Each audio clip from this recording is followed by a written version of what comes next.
प्रधानमंत्री नरेंद्र मोदी ने आज बहराइच की परिवर्तन रैली में सपा बसपा पर जमकर निशाना साधा। पीएम ने कहा कि अगर यूपी का विकास करना है तो सपा और बसपा का सफाया करना जरूरी है। पीएम ने कहा कि काला धन रखने वाले जल्द ही कानूनी शिकंजे में होंगे। भाजपा अध्यक्ष अमित शाह ने कहा कि अगर भारत को कांग्रेस मुक्त बनाना है तो हिमाचल प्रदेश से भी कांग्रेस को उखाड़ फेंकना होगा। आज हिमाचल प्रदेश के सोलन में त्रिदेव सम्मेलन को संबोधित करते हुए अमित शाह ने कहा कि मोदी सरकार ने काला धन रखने वालों और भ्रष्टाचारियों की कमर तोड़ दी है।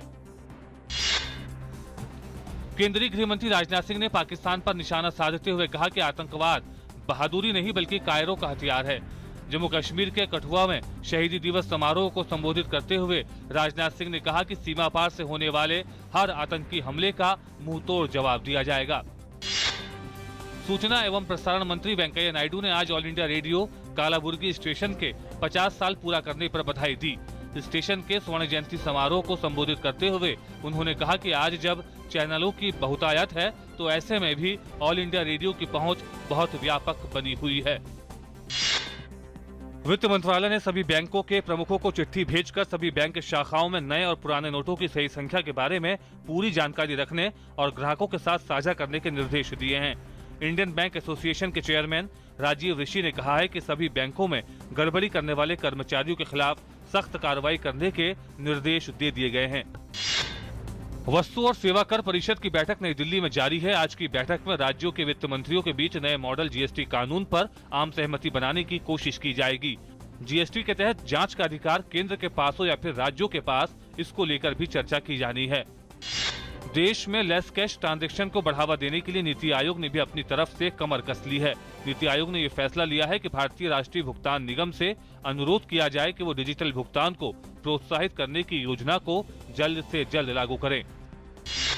मुंबई में गोरेगांव की आर्य कॉलोनी पर एक हेलीकॉप्टर रॉबिन्सन R44 गिरने से 2 लोगों की मौत हो गई, जबकि 2 लोग घायल हो गए। जख्मी लोगों को अस्पताल में भर्ती कराया गया है। क्रैश होने वाला हेलीकॉप्टर एक प्राइवेट हेलीकॉप्टर था। ये लोगों को मुंबई दर्शन करा रहा था। राष्ट्रपति प्रणब मुखर्जी का आज 81वां जन्मदिन है। इस अवसर पर राष्ट्रपति को बधाई देते हुए प्रधानमंत्री नरेंद्र मोदी ने कहा कि उनके अनुभव और ज्ञान ने राष्ट्र को बहुत फायदा पहुंचाया है। साथ ही प्रधानमंत्री ने कहा कि प्रणब दा ने हमेशा भारत के हितों को सर्वोपरि रखा है। उन्होंने कहा कि हम ऐसे विद्वान राष्ट्रपति को पाकर गौरवान्वित हुए हैं। विदेश मंत्री सुषमा स्वराज का एम्स में सफलतापूर्वक किडनी का प्रत्यारोपण किया गया। सुषमा स्वराज की ट्रांसप्लांट सर्जरी करीब 5 घंटे तक चली।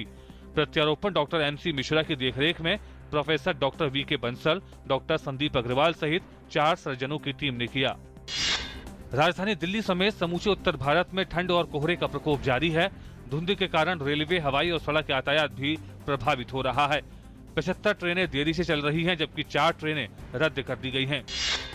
चक्रवाती तूफान वर्दा कल दक्षिणी आंध्र और उत्तरी तमिलनाडु के चेन्नई से सटे तटीय इलाकों को पार कर जाएगा। मछुआरों को समुद्र में न जाने की चेतावनी दी गई है, क्योंकि दक्षिणी आंध्र प्रदेश और तटीय तमिलनाडु से लगे समुद्र में जाना खतरनाक हो सकता है। कोलंबिया के राष्ट्रपति जुआन मैनुअल सांतोस को वर्ष 2016 के नोबेल शांति पुरस्कार से नवाजा गया। नॉर्वे की राजधानी ओस्लो के सिटी हॉल में आयोजित नोबेल पुरस्कार समारोह में सांतोस को स्वर्ण पदक और पुरस्कार राशि के तौर पर $8,70,000 प्रदान किए गए। मिस्र की राजधानी काहिरा में कॉप्टिक क्रिश्चियन चर्च के बाहर हुए एक धमाके में कम से कम 26 लोग मारे गए हैं और 30 से ज्यादा लोग घायल हुए हैं। अधिकारियों के मुताबिक बम धमाका कॉप्टिक कैथेड्रल के दीवार के बाहर हुआ। पुलिस के प्रमुख और मिस्र के गृह मंत्री मगदी अब्दुल गफ्फार ने घटनास्थल का दौरा किया। मुंबई टेस्ट के चौथे दिन इंग्लैंड की दूसरी पारी लड़खड़ा गई है। चौथे दिन का खेल खत्म होने तक इंग्लैंड ने 6 विकेट खोकर 182 रन बना लिए हैं। हालांकि अब भी इंग्लैंड भारत से 49 रन पीछे है। इससे पहले भारतीय टीम अपनी पहली पारी में 631 रन बनाकर ऑल आउट हो गई।